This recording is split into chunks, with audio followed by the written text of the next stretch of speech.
কিছু অপরাধ নেবেন না। আমরা আজকাল অনেক যোগে স্নান করতে যাই না, বিভিন্ন যোগে স্নানের একটা যোগ পড়ে না, তো যাই অনেককেই দেখেছি, ধরেন গঙ্গায় যোগ পড়লো, তো অনেকেই গঙ্গা সমিতি তৈরি করে গেঞ্জি ছাপায়। 50জন একসাথে যাবে, ছাপানো গেঞ্জি সমিতি তৈরি করে, গঙ্গা স্নান সমিতি করলো। এবার পিঠে শিব ঠাকুরের ছবি, আর বুকে ত্রিশূলের ছবি, বাম পাশে জল দেবে বলে ভগবান শিবের জল আনবে গঙ্গার বলে এখানে বাঘ থাকে। আচ্ছা, এইভাবে চলেছে, দেখলে মনে হয় গেরুয়া পোশাক, কিন্তু ওর মধ্যেই বিড়ি ধরায় আর 10 বার অন্তত ঘাড় কাত করে আজকাল এভাবে কথা বলে, দেখেছেন তো? কি গো, বাড়িতে কেমন আছো তুমি? আমি কেবল পৌঁছাবো, ভালোই আছি, খাওয়া দাওয়াও হয়েছে, এই গল্প জুড়ে দিল। এই হলো গঙ্গা স্নান। এই জন্য আমরা যা শুনি, আমরা যা ভাগবতে আসি, এটা আমার আমার মনন হয় তো, আমার চিন্তনে আসে তো, কিছুটা আচরণ আমার মধ্যে আসে তো। তো গ্রামবাসী শুনেছে কিন্তু মনন, ওই আত্মা উদ্ধারের জন্য শ্রবণের পরে মনন করে উদ্ধার হয়েছে। আমরা মনন করি কি? যা শুনলাম তা জীবনে চরিত্রগত করি কি? সুধীজন, আচরণ, একটা মাটির কলসি রাখতে রাখতে পাথরটাও ক্ষয়ে যায়, তাই না? কলস মায়েরা যেখানে রাখে, নিত্য রাখলে পাথরও ক্ষয়ে যায়। স্বভাব কেন ক্ষয় হবে না? চরিত্রগত হলে, নিত্য নিরন্তর তার ধ্যান করলে। গ্রামবাসীদের জন্য শ্রাবণে আর একটা ভাগবত হলো। যারা মন দিয়ে শুনেছিল, বিশ্বাস করুন, ভগবানের তরফ থেকে রথ এসেছিল এই গ্রামবাসীদের বৈকুণ্ঠে যাওয়ার জন্য। গোকর্ণ বলল, তা আমি শোনালাম, সবাই উদ্ধার হয়ে গেল, আমার উদ্ধার কবে হবে? বলে, তুমি আবার গঙ্গা তীরে ভাগবতের আয়োজন করো। সেই ভাগবত পাঠ করে সমর্পণ করার পরে ভগবান এই গোকর্ণকেই বনকুণ্ঠে নিয়ে গেছিলেন। আমাদের উদ্ধারের পথ, এই প্রবল ভারী বোঝা, অপরাধের বোঝা, পাপের বোঝা, কামনা বাসনা বিষের বোঝা, এটা নামানো, এটা নামানোই হলো আমাদের। আর এটি পারে এই ভাগবত শ্রবণ, সাধু সঙ্গে হরিকথা শ্রবণের দ্বারাই যদি চিত্তে মনন হয়, বিচার আসে, অনুশীলন আসে, তখনই এটা হবেই, তখনই এটা হবেই। আর এর পেছনে চাই সমর্থ, শুদ্ধ পরম্পরার শ্রী গুরু কৃপা, বৈষ্ণব কৃপা। গুরু কৃপা কেমন জানেন? ছোট্ট একটা দৃষ্টান্ত আপনাদের খুব হৃদয় স্পর্শ করবে। বৃন্দাবনে 2জন মহাত্মা ওই দরজা জানলা এঁটে সৎসঙ্গ করছেন, হরিকথা বলছেন। কোথা থেকে একটা চড়ুই পাখি ওর ভিতর দিয়ে ঢুকে গেছে, কোথায় ফাঁসা আছে। অন্ধকার ঘরে, রুদ্ধ দুয়ারে চড়ুই পাখিটা ছটপট করছে বেরিয়ে যাওয়ার জন্য। অনেকক্ষণ যখন ওর মধ্যে ছটপট করছে বেরিয়ে যাওয়ার জন্য, এক মহাত্মা লক্ষ্য করে দরজাটা খুলে দিলেন। দরজা খুলে দিলে সে মুক্ত বাতাসে, মুক্ত আকাশে, মুক্ত বিহঙ্গ উড়ে গেল। উনি স্বস্তিতে দরজা লাগানোর পরে আরেকজন মহাত্মা বললেন, এই হলো গুরুদেবের কাজ। আমরাও অনন্ত জন্মেই সংসার কারাগারের মধ্যে ছটফট করছি, মুক্তি পাচ্ছি না, নিজের কল্যাণ করতে পারছি না। যিনি এই ভববন্ধন থেকে, এই মায়ার সংসার কারাগার থেকে আমাকে ভগবানের চরণে পৌঁছে দেওয়ার জন্য মুক্তি দিতে পারেন, এই মুক্তিদাতাই, ভক্তিদাতাই হলো শ্রী গুরুদেব। ইনিই পারেন মুক্তি দিতে, নাহলে উপায় নেই। ওই চড়ুই পাখিটা বেরোতে পারবে না তাকে মুক্তি করে না দিলে। আমাদেরও দুর্দশা তাই। এই জন্য গুরু কৃপা চাই, ভগবত কৃপা চাই, মহান কোন সাধু কৃপা চাই, যিনি এমনি করে আমাদের বের করে দিতে পারবেন। অনেকেই ভজন করছেন, ভগবত পথে এসেছেন, কিন্তু দুঃখ, জরা, ব্যাধি, সংকট, সমস্যা যাচ্ছে না। এজন্য ভগবানকে দায়ী করবেন না। তার কারণ হলো, ভগবান বলছেন, আমি কাউকে কাটা, কাউকে ফুল এমন দেই না। বলি, বাবু, কাটারূপ দুঃখ, দুর্দশা, রোগ শোক পাচ্ছি, আবার কেউ ফুল পাচ্ছে, অর্থাৎ সুখ পাচ্ছে। গোবিন্দ কি বললেন জানেন? গোবিন্দ বলছেন, আমি কেবল এগুলো বন্টন করছি, কাউকে কাটাও দেই না, আমি ফুলও দেই না। আচ্ছা, আপনি আমার কাছে 1,00,000 টাকা পাবেন, আর আর একজন আমার কাছে 2,000 টাকা পাবে, যে যা পাবে তাকে দেওয়াটা কি আমার পক্ষপাতিত্ব, যে একজনকে বেশি দিলাম একজনকে কম দিলাম? গোবিন্দ বললেন, সুখ বা দুঃখ আমি দেই না, ওর প্রাপ্তিটা আমি বন্টন করে দেয়। আমি বিধাতা কিনা? আমি ঈশ্বর কিনা? ওর কর্মফলে ও পূর্ব পূর্ব জন্মে যেরূপ কর্ম করেছে সেই প্রাপ্তিটাই আমি ওর কাছে পৌঁছে দেই। আচ্ছা, পিয়ন যদি কোনো দুঃসংবাদের চিঠি আপনার কাছে দেয়, এটা পিয়নের দোষ হতে পারে? তো কথা বলুন, দোষ কি? তো ভগবান বলছেন, তোমার কর্ম অনুযায়ী যেটা প্রাপ্তি আমি তোমাকে সেটা বন্টন করছি, এ দায়িত্ব আমার নয়, তোমার কর্মই দায়ী। ভগবান নিরপেক্ষ, ভগবান কাউকে কষ্ট দেন না, কাউকে ফুল আর কাউকে কাটা এটা ভগবান দেন না। আমার যেটা প্রাপ্তি পূর্ব পূর্ব কর্ম অনুসারে ভগবান ওটা কেবল বন্টন করছেন। কেন তার দোষ দিচ্ছেন? এটা আমাদেরই কর্মের। সব থেকে বড় কথা কি জানেন? আমরা মায়ার দ্বারা পাপ করে বসি। এই মায়া আমাদেরকে, মোহ আমাদেরকে অন্ধকার পাপের পথে নিয়ে যায়। আর ভগবানের চরণে শরণ না নিলে এই মায়া দূর হবে না। ভগবানের মায়ার ক্ষমতা কেমন জানেন?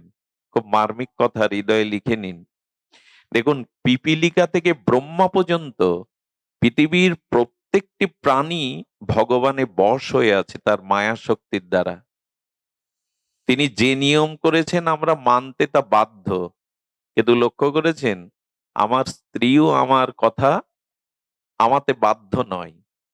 আমি আমার ঘরের দুইজনের মধ্যে একজনকে আমার বাধ্য করতে পারি না, আর অনন্ত বিশ্ব ব্রহ্মাণ্ডের পিপীলিকা থেকে ব্রহ্মা পর্যন্ত সবাইকে মায়ার দ্বারা ভগবান বশ করে রেখেছেন। তার ক্ষমতা কেমন? বাড়ির দুইজন ব্যক্তি, একজন আমার কথা মানে না, আমি তাকে বোঝাতেও পারি না, সে আমার বশ নয়, সে তার মতোই চলে। আর অনন্ত ব্রহ্মাণ্ডকে যিনি মায়া দ্বারা নিজের বশে রেখেছেন তার ক্ষমতা কেমন? এই মায়ার বিরুদ্ধে যুদ্ধ করতে গেলে ভজন চাই, হরি নাম চাই, হরি কথা চাই। এমনি এমনি হবে না, মায়া বড় প্রবল, তার হাত থেকে ব্রহ্মারও নিস্তার নেই।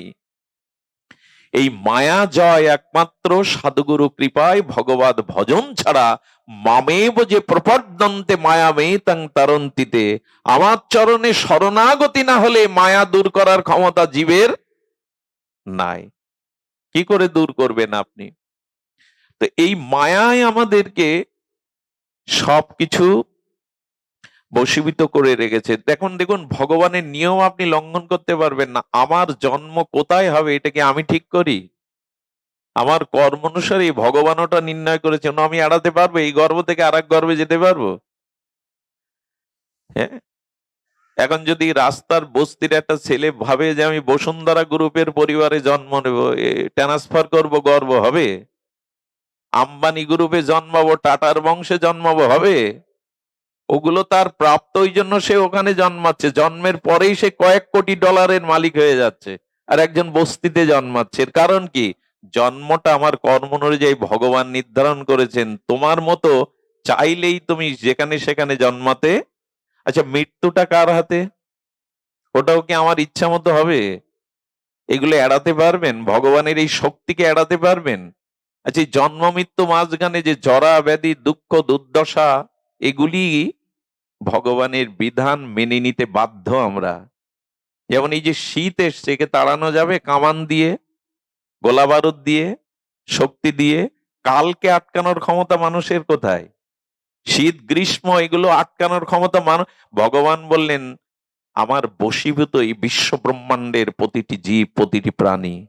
আর এই বশ করে রেখেছে আমার মায়ার দ্বারা। আর ওই মায়ার শক্তি পরাভূত হতে পারে গুরু কৃপায় যদি আমার চরণে শরণ নাও। যদি মামেব যে প্রপদ্যন্তে, আমার চরণে প্রপদ্যন্তে প্রপন্ন হয়ে শরণাগতি নিলে, কি অপূর্ব পয়াত দিয়েছেন কবিরাজ কৃষ্ণ গোস্বামী। কৃষ্ণ তোমার হলাম যদি বলে একবার, মায়া বন্ধ হইতে কৃষ্ণ তারে করেন পার। একবার কেবল নিষ্কপটে সরলতায় বলো, গোবিন্দ আমি তোমার, মনের থেকে বলো, বাইরে দিয়ে না। গোবিন্দ তাকে মায়ার সংসার হতে পার করবেন, এতে কোনো সন্দেহ নাই।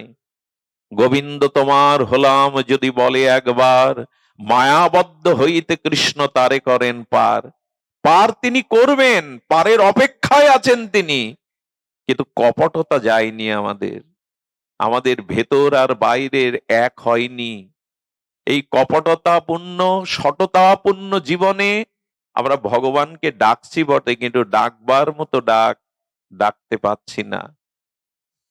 সুধীজন, এই জন্য সরল নিষ্কপটে যদি তার কাছে আত্মসমর্পণ করেন, তখন এই মায়া পরাভূত করে ভগবান আপনাকে চরণে নিয়ে নেবেন।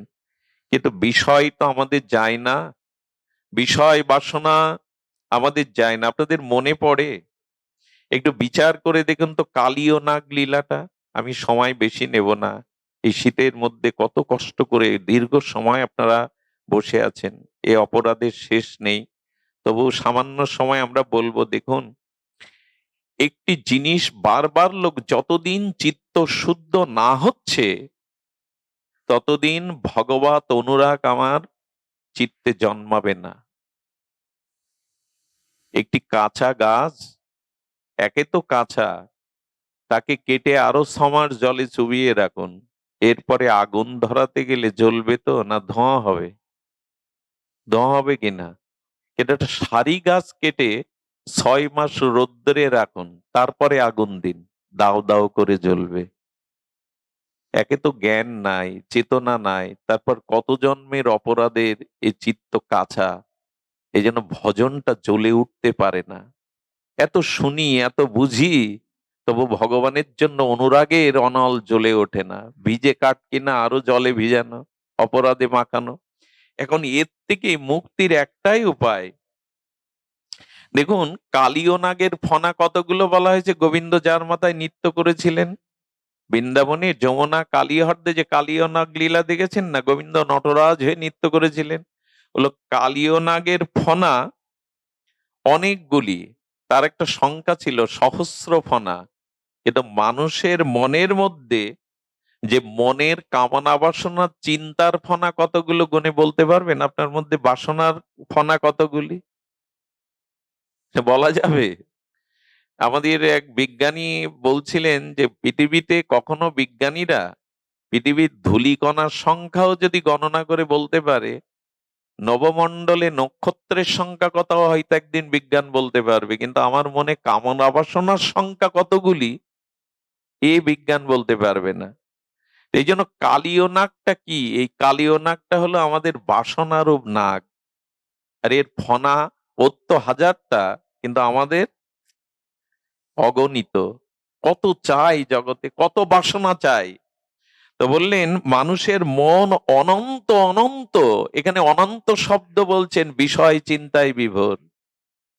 এই সংসারী দেহ গেহ, এই বিষয় বাসনা ভোগের চিন্তায় বিভোর। বিষয় চিন্তা, আমাদের এই বিষয় ও বিষম বিষে আমরা জর্জরিত। শব্দগুলো কিভাবে মহাজন দিয়েছেন, বিষয় ও বিষম বিষ। সেই বিষয় বিষম জর্জরিত ফনাতে আমরা জর্জরিত। এখন কি করেছে জানেন? কালীয় নাগের বিষযুক্ত ফনা গোবিন্দ তার মস্তকে নৃত্য করছে নটরাজ হয়ে। ব্রজবাসীরা যমুনা তীরে গোবিন্দের ললিত ভঙ্গ, এই মধুর নিত্য কলা বিদ্যা দেখে বিমোহিত হয়ে গেছেন। একে তো তার মুরলীধারী শ্যাম সুন্দর মদনমোহন রূপ, তারপরে ওই কালীয় ফনার উপরে তার চরণ ধ্বজ চিহ্ন, দিব্য চিহ্নিত চরণ দিয়ে তিনি যেভাবে নটরাজ নৃত্য করছেন, ব্রজবাসীরা বিমোহিত দেখে। কিন্তু সেই কালীয় নাগ কি করছে জানেন? গোবিন্দের চরণ পেয়েও সবল দিচ্ছে বিষের। কে যেন প্রশ্ন যদি করে, কালীয় যোগী ঋষি মনির অমলাত্মা বিমলাত্মাগণ যার চরণ যুগ যুগান্তর তপস্যা করে পায় না, তুমি সর্প হয়ে তোমার মাথায় যিনি চরণ দিয়েছে বিষ ঢালছো। এখানে কাল আমাদের দুর্দশাও তাই। এমন ভাগবত পেয়ে, এমন হরিনাম পেয়ে, এমন শ্রীগুরু পেয়েও বিষ ঢালছি। আমরা বিষ ঢালছি। তো বললেন, যতদিন ভক্তি রস হৃদয়ে, শ্রীগুরু কৃপায় ভাগবত কৃপায় ভজনের দ্বারা যতদিন ভক্তি রস হৃদয়ে না আসবে, ততদিন এই বিষয়ে বিষম রস এটা যাবে না।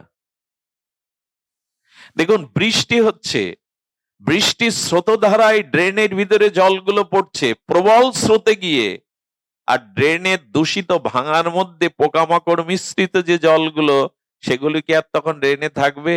এই জলের স্রোত গিয়ে ওকে তুলবে, তুলে ওই জল ভাসিয়ে ভাসিয়ে খাল বিল দিয়ে নদী সাগরে নিয়ে দেবে। তখন আর পোকাও আলাদা হয়ে যাবে, দূষণও থাকবে না। ঠিক তেমনি কামনার রস আছে হৃদয়ে। যেদিন সাধু সঙ্গের দ্বারা, হরি কথামৃতর দ্বারা, ভগবানের অনুরাগে ভজনের দ্বারা এই নাম রূপ হরিকথা লীলার বাণ ডাকবে, তখন আমার ওই কুবাসনাগুলো, ওই যে অভক্তির রসের যে বাসনাগুলো, ওগুলো ভেসে যাবে। দেখুন, কামনার রসকে জয় করতে হবে ভক্তির রস দিয়ে। কথাটা খুব মার্মিক কথা। কামনার রসকে জয় করতে হবে, ভক্তির রস থাকতে হবে। রস ছাড়া কি বাঁচি আমরা? কিন্তু ওইখানে আছে বাসনার রস, প্রবেশ করাতে হবে ভক্তির রস। রস দিয়েই রসকে বশ করতে হবে। যেমন লোহা দিয়ে লোহাকে কাটতে হয়। লোহা কাটতে হয় কি দিয়ে? লোহা দিয়েই। বলেন কামনার রসকে জয় করো ভক্তি বাসনার রস দিয়ে। দেখুন সেটা কই আমাদের জীবনে? এই শুধু মাঝে মাঝে এসে 2 ঘন্টা হরিকথা শুনবো? আমাদের নিত্য নিরন্তর একটা ভজন চাই। এই জন্য বললেন সঠিকভাবে সরল চিত্তে যদি ভজন করতে পারো, তখন এই কালীয় নাগের যে বিষ, সেটাও গোবিন্দ অমৃত করে দিলেন। করে দিলেন দেখুন, কালীয় নাগ একটা মার্মিক কথা বলেছিল, ভগবান আমাকে অমৃত দাওনি, দিয়েছো বিষ, তো যা দিয়েছো তাই তো ঢালছি। এখন ভগবানকে বলুন, প্রভু আমি তো তোমারই সন্তান, আমি তোমারই অংশ, তা আমার ভিতরে পাপ তাপ যা আছে দেব কোথায়? নেওয়ার তো কেউ নেই, তোমার চরণেই দিলাম। গোবিন্দ বলছেন আমার চরণের একটা মহিমা আছে, এখানে বিষ দিলেও অমৃত হয়, তো তুমি বিষই দাও না। কালীয় নাগকে বলছে তুমি বিষ দাও, ওটা আমার চরণের মহিমায় অমৃত হয়ে যাবে। প্রহ্লাদের বিষ অমৃত হলো, মীরাবাইয়ের বিষ অমৃত হলো, তো এখন হবে না কেন? এই তো কিছুদিন আগেও তো সেটা হলো মীরার জীবনেতে, কলিযুগের ঘটনা, বিষ অমৃত হলো গোবিন্দের নামামৃতে। ঠিক তদুপরি তোমার এই বিষয় বিষ অমৃত রূপ নেবে, বিষ দিলেও দেয়। এই জন্য বলি কি, হাজার পাপ অপরাধ কামনা থাকুক, ভগবানের চরণে ওটা দিন। প্রভু আমার যা আছে তাই তো তোমায় দেব, আমার ভিতরে পাপ আছে, মলিনাত আছে, কামনা আছে, কি দেব তোমায়? ওইগুলোই নাও। কালীয় নাগ যেমন বিষ দিয়ে বলছে অমৃত তো দাওনি, বিষ দিয়েছো, যা দিয়েছো তাই দেই। খুশি হয়ে ভগবান বললেন যে দেখো, তোমার মস্তকে আমি চরণ দিলাম, তুমি রমণক দ্বীপে চলে যাও। বলে রমণক দ্বীপে গেলে গরুর আমাকে, এই কালীয় হ্রদে ছাড়া যে কোনো জলাশয়ে গেলে গরুর আমাকে শেষ করে দেবে। তখন বললেন আমার চরণ যার মাথার উপরে, তাকে শেষ করার ক্ষমতা কারণে, ওই দেখে সব পালিয়ে যাবে। আমার কৃপা যেখানে, আমার কৃপা যেখানে, সেখানে সেখানে কেউ প্রবেশ করবে না। আচ্ছা, রমণক দ্বীপে পাঠালেন কালীয় নাগকে। এই রমণক দ্বীপে মানে রমণ, ভগবানের নাম রূপ লীলা কথাতে একটা রমণ হয়, মিলন হয়, একটা রস আস্বাদন হয়। তখন আর তোমার এই যন্ত্রণা থাকবে না। এই জন্য শাস্ত্রে বলছেন যে দেখুন, আমাদের জীবনে এই ভক্তি রস আমাদের মধ্যেই, এই ভজনের দ্বারা, সাধু কৃপা মহতের দ্বারা ভজন রসটি আমাদের চিত্তে স্থাপিত না হলে আমরা কল্যাণ পাবো না। আমি গত কয়েকদিন একটা কথা বারবার বলছি, আশ্রয় আর কোথাও নিতে যাবেন না। সে আশ্রয় চির আশ্রয় নয়, নিরাপদ আশ্রয় নয়। দেখুন, বারবার বলছিলাম গোবিন্দের চরণ, মামেকং শরণং ব্রজ, এই জন্য বলছেন ভগবান আমার চরণ ছাড়া, শ্রী গুরু চরণ ছাড়া আর আশ্রয় নিতে যেও না, কারণ আশ্রয় দিতে পারবে না। আচ্ছা, পিতা আশ্রয় দিতে পারবে না সন্তানকে? ভগবান বললেন না, পিতার কাছেও সন্তান নিরাপদ নয়। সেটা প্রহ্লাদ ভালো করে বুঝতে পেরেছিল। প্রহ্লাদের মতো ছেলেকে এমন কিছু নেই যে তাকে হত্যা করার জন্য চেষ্টা করেনি। পিতার কাছেও কি সন্তান নিরাপদ? আর শুনুন, জন্ম দিলেই পিতা হওয়া যায় না, যিনি সন্তানকে উপযুক্ত ভাগবত অনুশীলন শিক্ষা দিয়ে মৃত্যুর ওপরে পৌঁছে দেওয়ার প্রেরণা না দিতেন, তিনি জন্ম দিয়েও পিতা নান। এটা ভাগবত বলছে, আমি না। পিতা না সৎসৎ, যিনি সন্তানকে উপযুক্ত শিক্ষা সংস্কার দিয়ে এই বারবার জন্ম মৃত্যুর ওপারে প্রেরণা দিয়ে পৌঁছে না দিতে পারেন, তিনি জন্ম দিয়েও পিতা নান। রামপ্রসাদের একটা কথা শুনেছেন, প্রসব করলেই হয় না মাতা, যে না বোঝে সন্তানের এই ব্যথা কি পার ব্যথা, মাথার ব্যথা। অর্থাৎ এই পুনঃ পুনঃ জন্ম মৃত্যুতে আসা কর্মফলের ব্যথা যে মা কৃষ্ণ ভজনে এগিয়ে দিয়ে এড়াইয়ে দিতে পারে, ইনি হলেন প্রকৃত মা। পিতার কাছেও পুত্র নিরাপদ না, প্রহ্লাদ নিরাপদ থাকেনি, এমন কোন অত্যাচার নেই পিতা করিনি। আচ্ছা, মার কাছে? মা তো স্নেহময়ী, মার কাছেও পুত্র নিরাপদ না থাকলে কুন্তির মতো রমণী কর্ণের মতো সন্তানকে ভাসিয়ে দেয় নদীতে। কর্ণ সূর্যনারায়ণের পুত্র, সূর্যপুত্র কর্ণ, কুন্তি দেবী ভাসিয়ে দিল। মার কাছে ডাস্টবিনে পেপারে মোড়ানো অনেক শিশু সন্তানের জীবন্ত লাশ পাওয়া যায়, কে ফেলে দিল তাকে? মার কাছেও সন্তান প্রকৃত আশ্রয় নয়, নিরাপদ নয়। যদি বলেন বড় ভাইয়ের কাছে, বলো না, বিভীষণের মতো রাম ভক্তকেও লাথি মেরে তাড়িয়ে দিল বড় ভাই। ভাইয়ের কাছেও ছোট ভাই নিরাপদ নয়। সুধীবৃন্দ, স্বামীদের কাছেও কি স্ত্রীর প্রকৃত আশ্রয়? যদি তা থাকতো, সামনে বিশ্ববিজয়ী অর্জুন, ধর্মরাজ যুধিষ্ঠির থাকতেও দুর্যোধন দ্রৌপদীর শাড়ি টানতে পারত না। বিবস্ত্র করার জন্য ওরা কেউ এগিয়ে আসেনি। দ্রৌপদী জগৎকে দেখিয়ে বলছে, দেখো, আমার মতো সতী রমণীর এরকম 5 স্বামী থাকতেও আমাকে আশ্রয় দেওয়ার মতো কেউ নেই, এক গোবিন্দ ছাড়া। জগৎ চেয়ে দেখো আমার দিকে তাকিয়ে। স্ত্রীরও প্রকৃত আশ্রয় স্বামীর কাছে নয়, রক্ষা করতে পারে না। কজন তো বিষ খাইয়ে মেরে, হ্যাঁ, তাকে গলা টিপে হত্যা করে ঝুলিয়ে রাখে আত্মহত্যার নাম করে। কার কাছে আশ্রয় চাইবেন? আচ্ছা, যদি বলি এই জগতে কার কাছে আশ্রয় চাই? প্রকৃত আশ্রয় যদি চান, যদি বলেন দেবতাদের কাছে, বলে দেবতারা নিজেরাও মাঝে মাঝে আশ্রয় হারিয়ে ফেলে। দেবতারাও মাঝে মাঝে স্বর্গে এমন ভোগ বিলাসে মেতে ওঠে, দেবতারাও আশ্রয় হারিয়ে ফেলে। দেবরাজ ইন্দ্র স্বর্গ থেকে বহুবার চ্যুত হয়েছেন, সেও হারিয়ে ফেলে। এই কামনা বাসনা যদি থাকে না, তা আশ্রয় স্বর্গে গিয়েও পাবেন না। একটা কথা হয়তো পূর্বে বলেছি, আর একবার শুনলে অত্যৌক্তিক হবে না। আপনাদের মনে আছে, একবার দেবরাজ ইন্দ্র অভিশপ্ত হয়ে স্বর্গ থেকে পলায়ন করে। কিন্তু রাষ্ট্রে যদি রাষ্ট্রনায়ক না থাকে, কর্তৃত্ব যদি কারো হাতে না থাকে, তো রাষ্ট্র তো উচ্ছন্নে যায়। শাসক না থাকলে, রাজা না থাকলে। তো নহুষ, অর্থাৎ এই পৃথিবীর খুব পরাক্রমশালী এক রাজাকে, ন্যায়পরায়ণ পরাক্রমশালী বীর্যবত্তা নহুষকে ইন্দ্রপদ দেয়া হলো। কদিন ইন্দ্রপদ পেয়ে বাম দিকে তাকাচ্ছে, কারণ স্ত্রীরা কোন দিকে থাকে?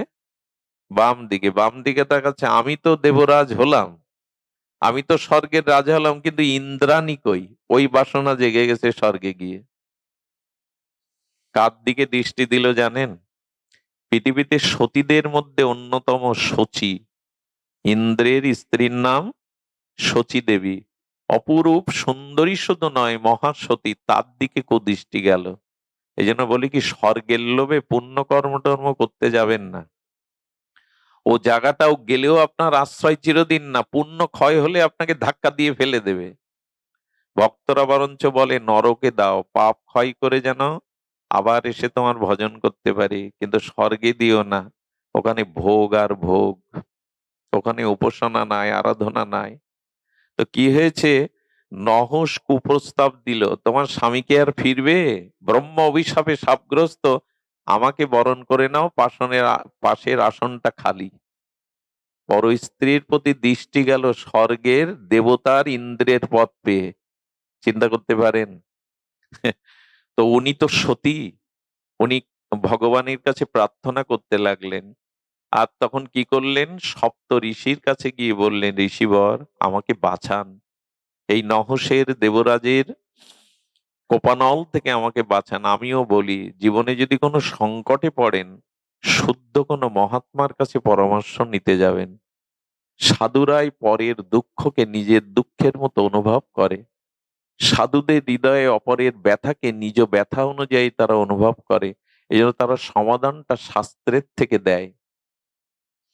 সুধীবৃন্দ, সপ্তঋষি বললেন, যা মা, ভয় নেই, তোকে একটা বুদ্ধি শিখিয়ে দিয়ে তোর কাছে পুনরায় প্রস্তাব দিলে নহসকে বলবি, আমি তোমাকে গ্রহণ করতে পারি যদি তুমি ওই সপ্তঋষির স্কন্ধে পালকিতে চড়ে আমাকে নিতে আসতে পারো। শচীর ভবনটা তো আলাদা, এই ভবনে আসতে হবে। কামনা বাসনা থাকলে মানুষের কি ভাব হয় দেখুন, বিষয় বিষে কি জর্জরিত হয়। আপনারা জানেন, সাপের বিষ রক্তে মিশে গেলে তখন মিষ্টি খেতে দিলেও বলবে তিতো, স্বাদ বললে যায়, নিমের পাতা খেলেও বলবে মিষ্টি। তো কামনা বাসনা ঢুকে গেলে তার রুচি স্বাদ কেমন হয় দেখুন। ওই সপ্ত ঋষিরা বলে ধ্যানে ছিলেন অস্ত্রী, পুলত্ত, পুলস্ত, বশিষ্ঠ, ভৃগু। ভগবানও যাদের প্রণাম করেন, সম্মান করেন, গেল এই বুড়োর দল, ওঠো, পালকি ধরতে হবে। কামনা ভিতরে আসলে সে মহৎকে অবজ্ঞা করতে চায়, শ্রেষ্ঠকে অবজ্ঞা করতে চায়। এই বুড়োর দল বসে বসে কি করছে, ওঠো, পালকি নাও। ঋষিরা ও শেষ সীমা দেখছিল। পালকি নিয়ে ওকে যখন কাঁধে করে চলছে, তখন পা বের করে বলছেন, সর্প গতিতে চলছো কেন, দ্রুত চলতে পারছো না? এ কামনা ভিতরে গিজগিজ করছে, তো ঋষিদের আদেশ দিচ্ছে, সর্প গতিতে চলছো কেন? ঋষি পেছন দিকে তাকিয়ে বললে, যে নামটা উচ্চারণ হয়েছে মূর্খ তোর মুখে, তুই সর্প হয়ে যা, পতন হয়ে যায়। ওইখান থেকে সর্প হয়ে পৃথিবীতে এলো। তো দেবরাজ পথ পেয়েও আপনি ওই আশ্রয় টিকতে ব্রহ্ম ভুবনালোকা পুনরাবর্তিন সহার্জুনা, ব্রহ্মালোকে গেলেও আপনাকে ফিরে আসতে হবে। এরপরে ব্রহ্মার কাছেও আশ্রয় চিরদিনের নয়, কারণ ব্রহ্মারও আয়ু শেষ হয়, ব্রহ্মাও মৃত্যুবরণ করে। ব্রহ্মা বেদকে রক্ষা করতে পারেনি, অসুর দানব এসে ব্রহ্মার কাছ থেকে বেদ ছিনিয়ে নিল। তো বেদই রক্ষা করতে পারলো না ব্রহ্মা, আপনাকে কি রক্ষা করবে? আচ্ছা, এই বাংলাদেশে ব্রহ্মার কোনো মন্দির দেখেছেন? ব্রহ্মার মন্দির দেখেছেন কেউ কখনো? টোটাল ভারতবর্ষে একটা মন্দির আছে, বছরে একদিন পূজা হয়। শিবের মন্দির আছে, ব্রহ্ম মন্দির না, কিন্তু ব্রহ্মা। হয়তো অনেকেই মূর্তি গড়েন, কিন্তু এই মন্দির নাই। এখন ব্রহ্মাও বেদ রক্ষা করতে পারলেন না, ভগবান অসুরদেরকে পরাস্ত করে বেদ ব্রহ্মার কাছে দিয়ে দিলেন, এখানেও ভগবান আশ্রয় হলেন। আর বাকি রইল ভগবান শিব। বিষ্ণুতে আর শিবে কোনো পার্থক্য নেই, পার্থক্য করলে অপরাধ হয়, দুধ আর দইয়ের মতো। কিন্তু শিব ঠাকুরও এক লীলাই দেখালেন, যে দেখো, আমিও মাঝে মাঝে এত সরল, আত্মভোলা। মনে আছে তো, সেই ভস্মাসুরকে বধ দিয়েছিলেন, যে যার মাথায় হাত দেবে সে ভস্ম হয়ে যাবে। শিব ঠাকুর বর দেওয়ার সাথে সাথে ভস্মাসুর বললেন, তাহলে প্র্যাকটিসটা তোমাকে দিয়েই হোক শিব, তুমি মাথা বাড়িয়ে দাও। শিব বলছেন, আমার বরে আমাকে ভস্ম করে, শিব পালাচ্ছে। এই দেখুন, উনিও আশ্রয় খুঁজছেন। ও করেছে কি, ওর উদ্দেশ্য এই বর শিবের কাছ থেকে নিয়ে শিবের মাথায় দিয়ে শিবকে ভস্ম করে কৈলাস আর পার্বতী আমি নিয়ে নেব। শিব দৌড়াতে দৌড়াতে, ভগবান শঙ্কর দৌড়াতে দৌড়াতে শেষে ভগবান বিষ্ণুর কাছে গিয়ে, প্রভু দেখুন, প্রভু সামনে এসে বর্ষাসুরকে বলছেন, আচ্ছা, উনি আত্মভোলা, কখন কি বলেন আপনি সেটা সত্য মনে করেছেন? আরে আপনি তো একটু পরীক্ষা করে ছুটবেন, এত কষ্ট পেয়ে কেন ছুটছেন? এটা নিজের মাথায় বলো, আমি আমার মাথায় হাত দিয়ে আর ভ্যানিশ হয়ে যায়? বলে, না না, এক হাত উপরে হাত দিয়ে দেখুন তাপ লাগছে কিনা, কারণ অভিশাপের তো একটা তাপ আছে। মাথা কি হিটার যে এক হাত উপরে তাপ লাগবে? ভগবান তার কৌশল বাক্যের দ্বারা যখন বললেন, বললেন না, গরম তো লাগে না, আর আমিও তো ছুটছি, এত দেখি না একটু, যেই হাত দিলেন ও ভস্ম হয়ে গেল। শিব ঠাকুরকে বলছেন ভগবান, যাকে তাকে যাতা বর দিতে যাবেন না। এখন আশ্রয় কোনটি আমাদের? একমাত্র ভগবানের চরণেই আমাদের আশ্রয় নিতে হবে। ভগবত চরণে যদি আমরা আশ্রয় নিতে পারি, তবে আমাদের কিছুটা আজ বেশি সময় নেওয়ার অধিকার নেই, নেবেও না। শুধু এইটুকু বলি, এই আশ্রয়টা ঠিক করুন। আশ্রয়টা একটু, আমি বারবার বলি কি, আচ্ছা কুবেরের ধন, রাজার ধন বসে খেলে থাকবে? একটা প্রবাদে কথা আছে না বাবা, মা আছে কি না? কুবেরের ধন বসে বসে গেলে থাকবে কি? একটা চিন্তা করুন তো, এই জন্মে সুস্থ শরীর পেয়েছেন, স্বামী পেয়েছেন বা স্ত্রী পেয়েছেন, ঘর পেয়েছেন, সমাজে একটু সম্মানও পেয়েছেন। এগুলো কেন পেয়েছেন জানেন? এখনো কিছুটা ভালো আছি কেন জানেন? অনন্ত জন্মের কিছু পূর্ণ আমার জীবনে আছে। আর যেগুলো রোগ শোক জরা ব্যাধি দুঃখ পাচ্ছি, সেগুলো পাপের ফল। এই দুটোই বসে বসে যদি ভোগ করি, নূতন করে যদি আর সঞ্চয় না করি, আয় না করি, এটা কতদিন থাকবে? কথাটা কিন্তু সাধারণ না। জমানো অর্থ, রাজার ধনও বসে বসে খেতে গেলে ফুরিয়ে যাবে। তা যেটুকু পুণ্য ফলে মানুষ হয়েছিলাম, এই সংসার পেয়েছিলাম, ওই পুণ্যটা বসে বসে যদি ক্ষয় করি, ভোগ করি, নূতন করে যদি ধর্ম কর্ম ভজন না করি, তাহলে এটা ফুরিয়ে গেলে তো পতনই হয়ে যাবে। প্রতিদিন যেমন গৃহী মানুষরা আয় করতে যায়, অফিসে হোক ব্যবসা হোক, প্রতিদিন একটু ভগবানের ভজনের ধর্ম আয়টা করুন, নাহলে এটা ফুরিয়ে গেলে কিন্তু আবার পতন। আয়টা প্রতিদিন করতে হয়, এটা আমরা মানি। তেমন ভগবানের জপ ধ্যান, শাস্ত্রপাঠ, সাধুসঙ্গ, হরিকথা দিয়ে আমাদেরও উচিত কিছু সঞ্চয় করা। নাই বসে বসে ভোগ করলে একদিন সব শেষ হবে। কতগুলো ক্ষুদ্র কিন্তু অনুভব বেদ্য কথা, অনেক গভীরের। এরকম আজকের যে 2 ঘন্টা 3 ঘন্টা বসে হরিকথা শুনছেন, এই সম্পদ ক্ষয় হবে না। এগুলো ক্ষয় হয় না। জগতের সম্পদ, ওগুলো বন্টন হয়ে যায়, অন্যের কাছে চলে যায় উত্তরাধিকার সূত্রে, কিন্তু ভজন ফলটা, ভজন সম্পদটা অন্য কেউ নিতে পারে মনে করে।